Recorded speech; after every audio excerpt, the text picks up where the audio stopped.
Welcome to Reddit Confessions. I thought my wife's late nights with her boss were just work, until I turned her affair into a corporate scandal that torched their careers and rewrote mine. My name is Evan Blake.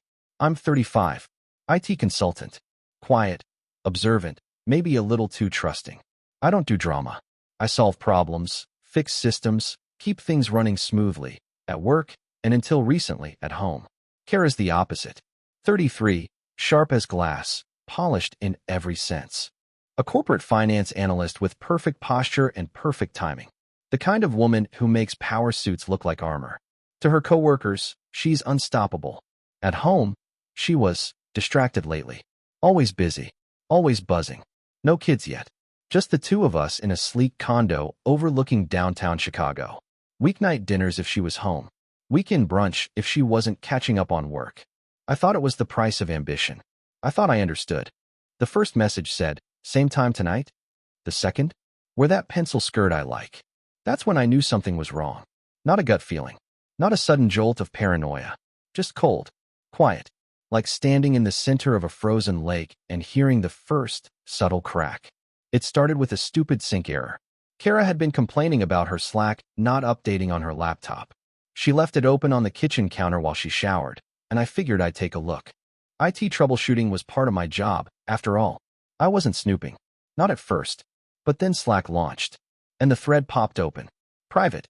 Between her and someone named N. Holloway. I was going to close it. I really was. But the first message was right there. 2 lines. Flirty. Familiar. Same time tonight. Wear that pencil skirt I like. My heart didn't race. It stalled. I scrolled. Weeks. Maybe months. Late night messages. Jokes about team-building exercises and performance reviews that had nothing to do with HR photos. Inside jokes. That disgusting wink emoji she always said was so cringy. But she used it. For him. And then I saw the profile photo. Nick Holloway. Senior manager. Married. Smug. I met him once at a Christmas party. He'd clapped me on the shoulder and called Kara one of our rising stars. I remember thinking he looked too polished. Like someone who used cologne to mask decay. Kara had brushed it off when he walked away. He flirts with everyone, she said. Harmless. Harmless. I kept scrolling. That presentation you gave me yesterday? Best I've ever had. Still thinking about Monday night. You wore that blouse on purpose, didn't you? You're making it really hard to behave at work.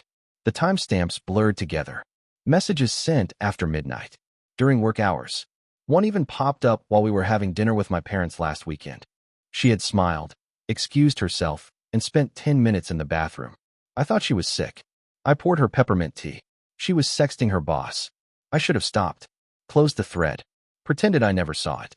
But some part of me needed to see how far it went. How deep the betrayal ran. Then I saw it. A photo. Blurry. Dim lighting. Hotel sheets. Her hand on his chest. His mouth on her shoulder. I only knew it was her because of the necklace. The one I gave her for our anniversary. Still clasped around her throat like a punchline. My hands were shaking now. I heard the shower shut off. I closed the laptop. Sat down at the kitchen table. Stared at the tile floor and tried to remember how to breathe. When she walked in 10 minutes later, towel wrapped around her like nothing in the world was wrong, she kissed the top of my head. Thanks for looking at my laptop, she said. God, work's been insane. I have another late night tomorrow. Holloway wants to go over Q3 numbers before the presentation next week. She was humming as she poured coffee. Same hum she did when she was nervous. I never noticed it until now. I stared at the steam rising from her mug. My voice came out steady. How long have you been working with him? She blinked. Who? Holloway. She turned away, grabbing the almond milk. Few years. Why? I shrugged. Just wondering. Her phone buzzed on the counter. Nick Holloway. No name. Just initials, NH. But I recognized the profile picture. The same one from Slack. Same smile. Same bastard. Kara grabbed her phone quickly, like she always did. Work stuff, she mumbled. He's annoying about deadlines. I nodded. She kissed me again. You're quiet today. Just tired. She left for work 20 minutes later. And I sat at the table for another hour, staring at nothing. Everything had just changed. But she didn't know I knew. Not yet. That would come later. Much later. After I planned everything. After I made sure this wasn't just a broken promise. It was a corporate affair. A scandal. A promotion paid for in secrets and hotel sheets. And I wasn't going to scream. I was going to build. Because revenge is best served cold. And I was just getting started. Kara laughed about her late nights like they were nothing. She walked in around 9:40, heels clicking against the tile, cheeks still flushed from outside, or maybe something else. She tossed her purse down, kicked off her shoes, and beelined for the fridge. "Long day," she said, popping open a LaCroix. I stirred the pasta on the stove, acting like nothing was wrong. Nick kept me an extra hour going over board prep. The guy loves to hear himself talk. She laughed again, this half-fake giggle she used when she was performing. And suddenly I could hear it in every memory. The way she'd toss her hair at company parties, the bright eyes she saved for coworkers but never brought home. "You're late every Tuesday now," I said calmly. She froze for a second. "Just long enough." "Yeah, well, Q4's a beast. And Holloway's a micromanager. You know how it is." I nodded, setting 2 plates on the table. "Eat before it gets cold." She smiled, sat down, picked at her food. I watched her phone more than I watched her. Screen down. Like always. Dinner was quiet. Forced. Like we were auditioning for the role of a happy couple. But the script was wearing thin. After she went to bed, I opened my laptop. I had a plan now. I wasn't just reacting. I was building something. Quietly. Precisely. As an IT consultant, I manage more digital security breaches in a month than most people deal with in a lifetime. But I never thought I'd use those skills on my own wife. Until now. First, I installed a keylogger on her work laptop. Discreet, hidden under a harmless-looking shell script. She'd never notice. Second, I synced her calendar to a shadow account, one that mirrored updates, invites, and private meetings without alerting her. And third, I activated location tracking on her phone using an old Find My setup we used when she lost her phone in Cabo. She never disabled it. Most people never do. By 1 a.m., my dashboard was live. I saw her Slack messages in real time. Calendar appointments. File uploads. Location pings. She was lying in bed next to me, asleep. Peaceful. Dreaming of God knows what. And I was staring at a screen that confirmed everything I feared. At 11:12 p.m., while I was washing dishes, she'd messaged him. "Made me smile all night. Can't wait for next week. No work talk. Just that." He replied with a heart emoji and said he booked the usual. I clicked on her calendar. Next Thursday, 6 p.m. to 9 p.m. Private event. Review deck with N. And just like that, another crack in the glass. Not shattered yet, but getting there. The next morning, she kissed me goodbye with that same hum in her throat. I smiled back, then opened my dashboard, and watched the little blue dot on her phone move away from our home, toward a destination I would learn far too well. Cement punch walls. I opened spreadsheets. While Kara was in the shower, humming like she had nothing to hide, I was building a folder labeled work stuff. Inside it, every digital receipt of her betrayal I could find. Slack exports, screen recordings, calendar syncs, location logs. I wasn't looking for drama. I was looking for patterns. Data. Proof. Because numbers don't lie. People do. Wednesday night, her calendar said, "Team strategy session, 7 to 9:30 p.m. At 7:18 p.m., her GPS pinged at the Langham Hotel, 12th floor. At 9:52, she messaged him, "Still feeling you." That was the moment I knew. Not suspected. Not feared. Knew. The irony? She used to tease me about how methodical I was. "You plan your whole life like a checklist," she once said. Spontaneity isn't going to kill you. No, but trusting her might. I wasn't even angry yet. That would come later. Right now, I was documenting. Every Slack message she thought she deleted, I recovered. Every file she uploaded under quarterly analysis, I scanned. At 2:13 a.m., I found it. A deleted line buried in a Slack thread. Something she thought was gone. Last night was worth the risk. I stared at it for a long time. Then I copied it, pasted it into a doc labeled Key Messages. I didn't want revenge yet. I wanted to understand the scale, the timeline. I wanted to see it. Because if I was going to burn their house of cards down, I needed blueprints. By Friday, the folder had over 200 items. Chat logs, hotel receipts, screenshots, flight confirmations. Even a billing statement for dinner at RPM Steakhouse. 2 guests. 8:37 p.m. Tuesday night. That same night she came home with wine breath, and said she had a client dinner. She hadn't even bothered to change her blouse. She just added lip gloss and told me to keep dinner warm. I started renaming files with dates and cross-referencing them. I built a timeline. First message, February 12th. First in-person meet, March 3rd. First hotel stay, March 16th. Kara's promotion, March 30th. Funny coincidence, right? At dinner that night, she raised a glass of champagne and said, "Hard work pays off." I raised mine and said, "To integrity." She didn't flinch. The next morning, I printed the receipts. Literal ones. Hotel invoices. Restaurant tabs. Meeting invites. It was all there. Neat. Clean. Quiet. And it was just the beginning. Promotions are supposed to be celebrated. But when Kara walked through our front door, holding a bottle of Veuve in one hand and a company-branded leather folder in the other, I didn't feel proud. I felt sick. "Guess who's officially been bumped to Director of Financial Strategy?" She beamed, spinning like a kid. I clapped. I smiled. I played the part. Inside, I filed it under, "Transaction confirmed." "Nick says I'm ready for leadership," she said between sips of champagne that night. "Nick says, not the board, not HR, not performance metrics. Nick, her married manager, the man who'd booked a suite at the Langham under a corporate alias last Thursday night, the man whose voice memo I found on her phone yesterday, whispering about how she commanded a room like no one else. She didn't know I'd heard it. She didn't know I was documenting everything. The folder on my desktop was now called Promotion Material. Zip. Inside, 267 files. Evidence. Messages. Travel logs. Recordings. Enough to wreck them both if I wanted to. But I wasn't ready to detonate. Not yet. First, I wanted to know how deep the rot went. So when her company hosted a mixer for mid-level staff and partners, I asked to come along. "Really?" Kara said, tilting her head. "You usually hate these things."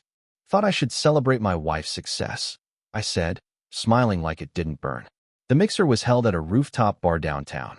Polished, cold, with the scent of money and ambition in the air. I recognized a few faces. Ones I'd seen in Slack threads or photo attachments. Kara was in her element, drifting from handshake to air kiss. Always the star of someone else's story. I kept my distance. Listened. Two analysts were whispering near the bar. I heard she leapfrogged Jason. "Yeah, he's pissed. 3 years of slog and Holloway gives the spot to his favorite." They clinked glasses. It pays to be strategic. Strategic. Later, as Kara laughed with a VP near the windows, I stepped outside for air. That's when I met her. Lena Holloway. Nick's wife. She was graceful. Understated. The kind of woman who didn't need to announce herself. She was talking to a junior associate about her nonprofit's upcoming gala. I introduced myself. Evan Blake. Kara's husband. Her smile was polite. Kind. Lena Holloway. Nick's wife. We shook hands. "Nick's always at work," she said. I joke that I see his Outlook calendar more than I see him. I laughed. Cool. Calm. Yeah, he's definitely committed to something. She tilted her head. "You said that like it means more." I smiled. "Just IT humor. We track everything." We chatted for a few minutes more. I asked about her foundation. She asked about my work. No alarms. No suspicion. But I watched her eyes. There was something there. A shadow. She wasn't blind. Just waiting for clarity. So was I? Later that night, back home, Kara curled up next to me and whispered, "Tonight was fun. You were amazing." I kissed her forehead. "You too." And in the dark, while she slept, I zipped the folder. Promotion material. Zip. And emailed a copy to myself. Just in case. You know that feeling when someone smiles at you, but behind their eyes, something's watching? That was Lena Holloway. It was the following Thursday, another company happy hour. Kara asked me to come again, said it would look good for optics. I think she liked showing me off. Safe, supportive husband. The illusion of stability. Lena arrived 30 minutes after us, wearing a navy blue sheath dress and a smile that didn't quite reach her eyes. She made her rounds, graceful and warm, like a politician who'd grown tired of applause. When she saw me, her whole expression changed. "Mr. IT," she said, walking up with 2 glasses of red wine. "I saved you from the bar crowd." I took one. "You're a lifesaver." We stood near the railing overlooking the city, the glass reflecting a version of us that looked normal. "Kara looks happy," Lena said. nodding toward the corner where my wife was talking to Nick. Too close, too familiar. She's thriving, I replied flatly. Lena took a slow sip. Nick said the promotion was well-deserved. She's worked hard, I said. Lots of late nights. There was a pause. Tell me something, Evan, Lena said, voice low. Do you believe in work marriages? I turned to her. You mean when co-workers act more married to each other than their actual spouses? She smiled tightly. Exactly. Dangerous concept, I said. Especially when someone forgets which marriage is real. She looked at me then, really looked. And I saw it. The doubt, the quiet rage, the hunger for confirmation. Nick's been distracted, she said. Lots of weekends at the office. Business trips with no receipts. Kara too, I said. She even started sleeping with her phone under her pillow. That got a small laugh from her, but it wasn't funny. I used to trust him, she said, more to the skyline than to me. Me too. Another silence. Not awkward. Just heavy. She turned toward me. Do you think they're actually sleeping together? She flinched slightly at the words. Yeah. I didn't answer right away. I just sipped the wine, watched Kara tilt her head back laughing at something Nick said. Then I smiled. Yeah, he's definitely committed to something. People think revenge is loud. Shouting, slamming doors, throwing clothes onto the lawn. But the real kind? It's silent, careful, backed up twice on external drives and stored under a different name. I called mine promotion material. Zip. That night, after Kara fell asleep with her arm draped over my chest like she hadn't spent the evening texting her boss under the dinner table, I got up and added 5 more files. Hotel invoices. A dinner reservation at Sepia. A screen recording of their Slack exchange titled Holloway_rehearsal. MP4, where Nick joked, "You rehearsed that pitch like you rehearsed last night." She replied, "Both were hard, but I performed." I didn't flinch anymore when I read things like that. I just saved them. My backup plan wasn't just about exposure. It was about precision. I started organizing the evidence like a case file. Chronological order. Labeled dates. Message context. I even added tags. Romantic. Inappropriate conduct. Conflict of interest. I wasn't just documenting an affair. I was building an HR violation. One that screamed Code 6, abuse of authority. By Sunday, the zip folder had grown to 312 items. Every image, every timestamp, even a screen-captured calendar showing back-to-back review deck with meetings scheduled immediately before her hotel check-ins. Coincidence? Not in this industry. Kara was good at covering her tracks, but I was better at uncovering them. And now, I had enough to destroy them both. I backed it up to a secure cloud, uploaded a decoy to a hidden partition, and printed a master index of files. For court, or HR, or the media, depending on which route I wanted to take. I wasn't rushing. I was patient, because now I had the one thing neither of them did. Leverage. And I wasn't done collecting. Not even close. The mistake was small. She just forgot to lock her laptop. It was a Sunday morning. Kara stepped out to grab coffee, said she'd be back in 15.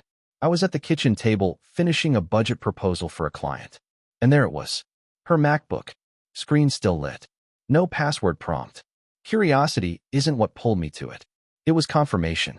I opened her calendar. She had dozens of color-coded meetings, project briefs, client calls, but one recurring event stood out. Catch up with N, Thursdays, 6 p.m. M to 9 p.m. M. Every week, sometimes twice. Catch up. No location listed, but I already knew the addresses. The Langham, Viceroy, the Godfrey. I cross-referenced the event times with her location logs and hotel receipts. 11 catch-ups in 3 weeks. That wasn't strategy. That was sex. I opened the event details. There were notes. Bring backup blouse. Room key pickup at 5:45. Tell Evan I'll be late finance deck. She used my name as a footnote in her affair. I took a screenshot of every entry, then exported the calendar file and saved it to the archive. Backed it up. Filed it under patterns of behavior. I sat there, staring at the screen. Not out of shock. Not even sadness anymore. Just calculation. Every move she made added another brick to the case I was building. And now I had proof that the affair wasn't impulsive. It was scheduled, booked in advance, meticulously planned, like everything else in her life. When she walked back in 10 minutes later with my coffee, I smiled. "Thanks, babe," I said. She kissed my cheek. Sorry it took a bit. Traffic on Michigan was brutal. No worries, I said, spinning my screen around to fake a spreadsheet. Because now I had something she didn't. Her own calendar, weaponized. I waited until she left for her morning run. It was raining. She grabbed her hoodie, kissed me on the cheek, and said, "Don't forget to defrost the chicken." I watched her tie her shoes, jog down the hallway, and disappear into the elevator. Then I turned to my laptop. The file was ready. Promotion material. Zip. 341 pieces of evidence. Dated. Indexed. Verified. And now it was time to use it. I created a burner email on Proton Mail. No name. No trail. Just enough to send one single message. To HR @****. Calm. Subject. Inappropriate conduct. Code 6 violation. Body. Please see attached documentation regarding misconduct involving Nicholas Holloway and Kara Blake. This concerns abuse of authority, conflict of interest, and a violation of corporate ethics policy 4. 2. All contents are time-stamped and independently archived. I paused, attached the zip, took one deep breath. Then I clicked send. It was quiet after that. No immediate thunder. No sirens. Just me, standing in the kitchen, holding a coffee mug that suddenly felt too warm. 5 minutes passed. 10. 20. I told myself not to check. At exactly 9:41 a.m., the burner inbox pinged. HR department. Subject. Inappropriate conduct. Code 6 violation. Body. Received. Reviewing immediately. Do not reply to this email. That was it. No name. No signature. But it was the most satisfying sentence I'd ever read. I closed the laptop and went to shower. When Kara returned, soaked and glowing from the run, I handed her a towel. Made smoothies, I said. You're the best, she smiled. I kissed her forehead. I try. And in that moment, while she wiped rain from her face and sipped a drink I made with hands that had just torched her career, I felt nothing. No guilt. No hesitation. Only clarity. She thought she was climbing, but she didn't realize the ladder was greased. And I was holding the oil. She came home early. That never happened. It was barely past noon when the door opened. I was on a Zoom call, but the look on her face made me mute mid-sentence. Kara stood in the hallway, pale, jacket half off her shoulders, clutching her phone like it was the only thing keeping her upright. "I need to talk," she said, voice tight. I nodded, ended the call, closed the laptop.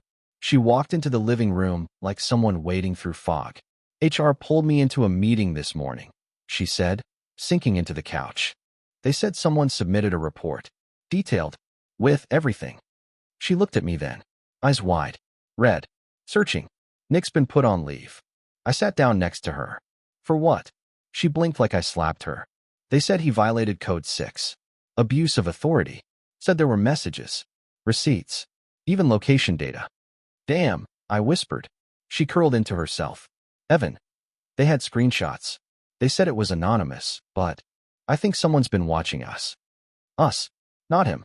Did you deny it? I asked carefully. She shook her head. I couldn't. It was all there. Every time we met. Every file I uploaded. Every night I said I was working late. They knew. All of it. What happens now? She looked down. Internal investigation. I'm on suspension until further notice. Then she broke. Shoulders shaking. Breath catching. The kind of cry you can't fake. I wrapped my arms around her. She pressed her face into my chest. I'm so sorry, she sobbed. I messed up. I was stupid. It didn't mean anything. It was just flirting at first. I didn't think it would go this far. I stroked her hair. You're human, I said softly. She cried harder. I love you, Evan. I never stopped. I was just lost. I didn't think you'd ever find out. I kissed the top of her head, and I held her, because that's what she needed.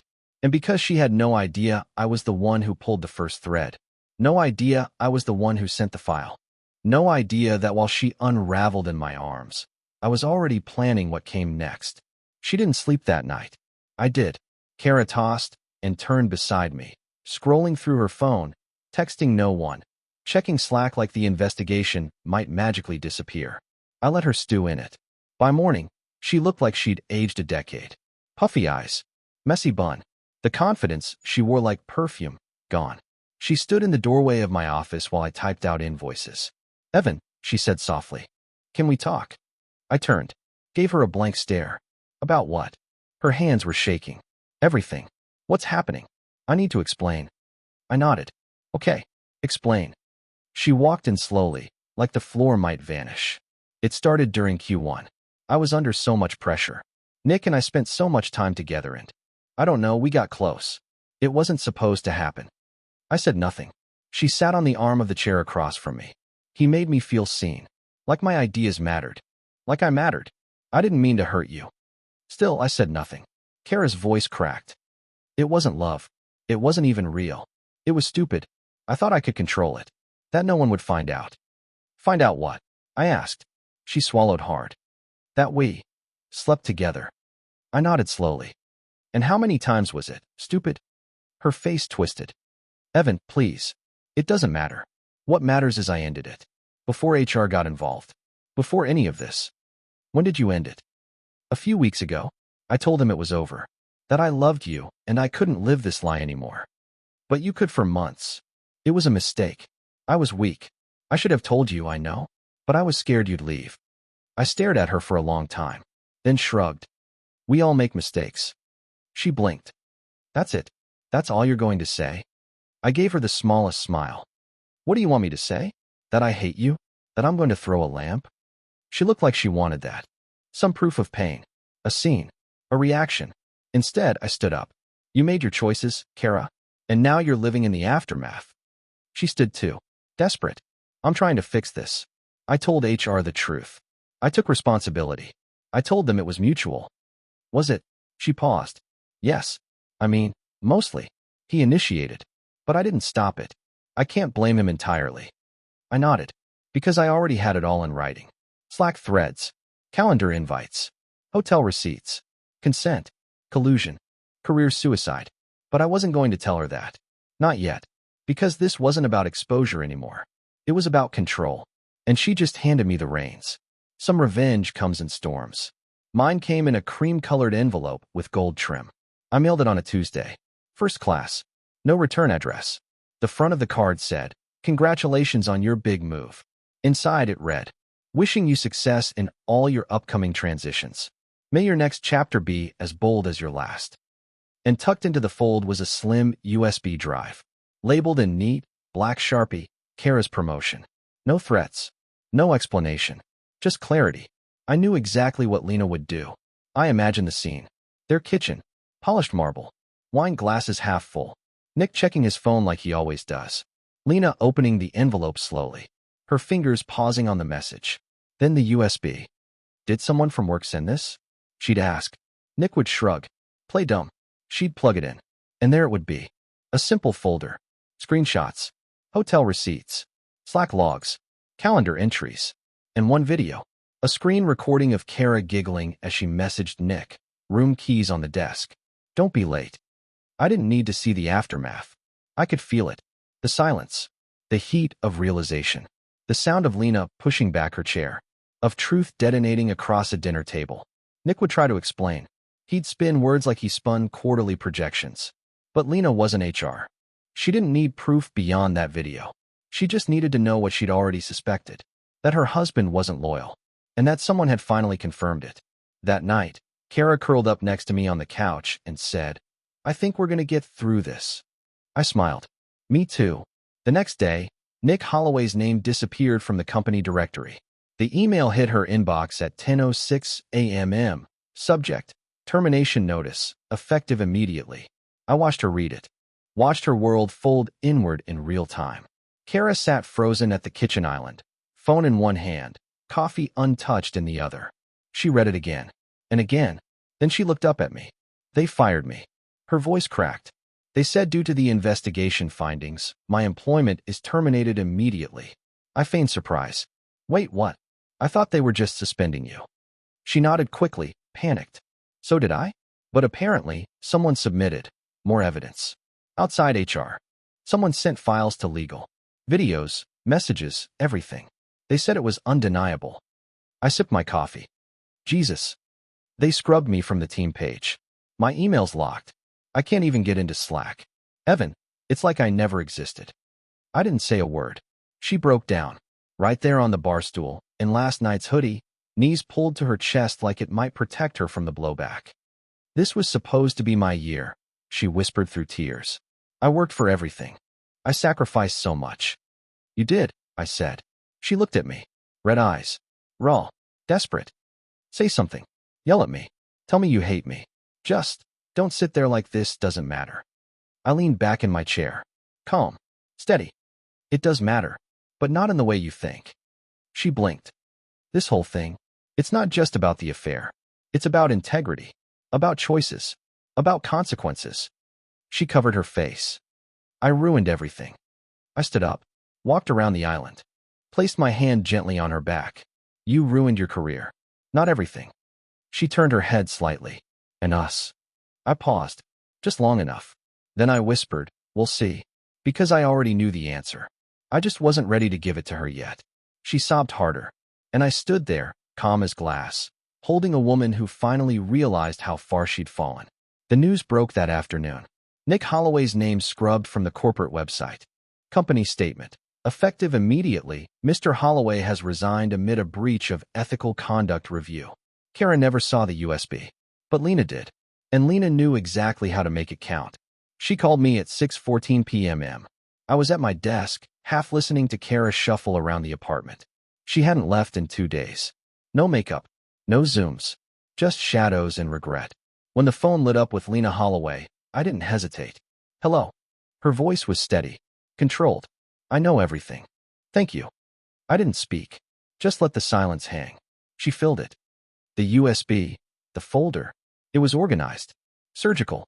Like someone wanted it to hold up in court. I said nothing. My lawyer said it was more than enough.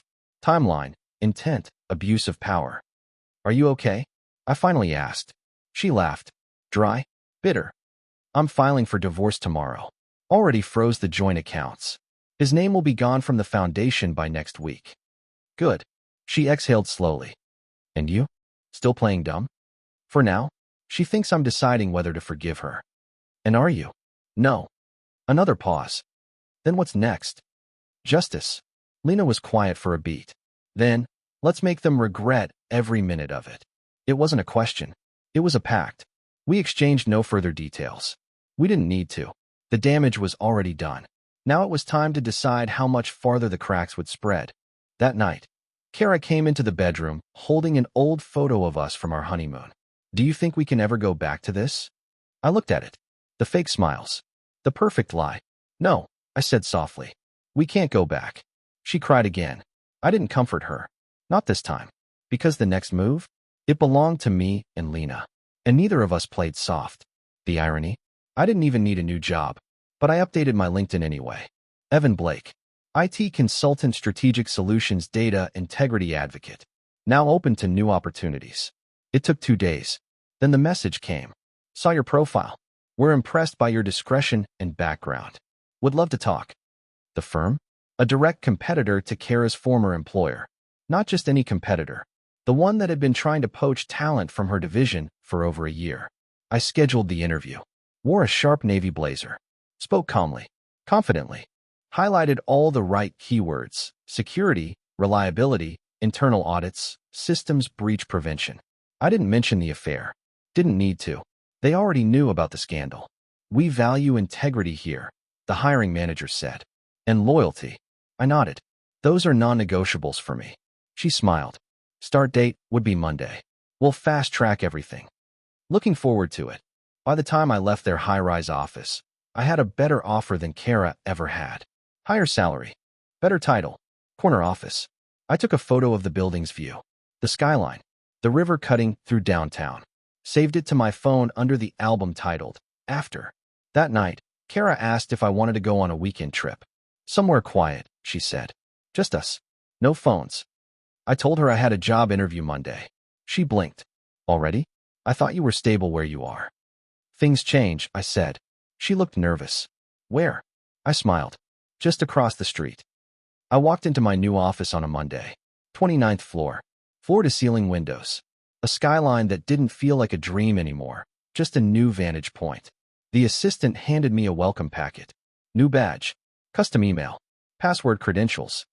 Your first meeting's at 10. They want your insight on a systems migration. Perfect, I said. Everything felt clean, quiet, controlled.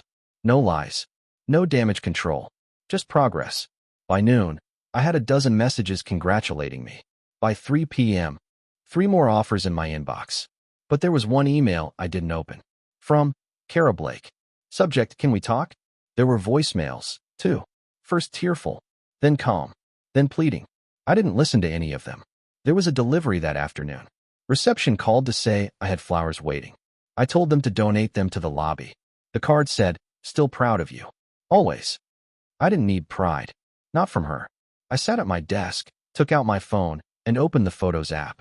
Swiped through the album, before. Smiles. Vacations. Dinners. All lies. Then I opened the album, after. A picture of the skyline. A photo of the USB drive. A screenshot of the job offer. The last one was a shot of the HR response email. Received. Reviewing immediately.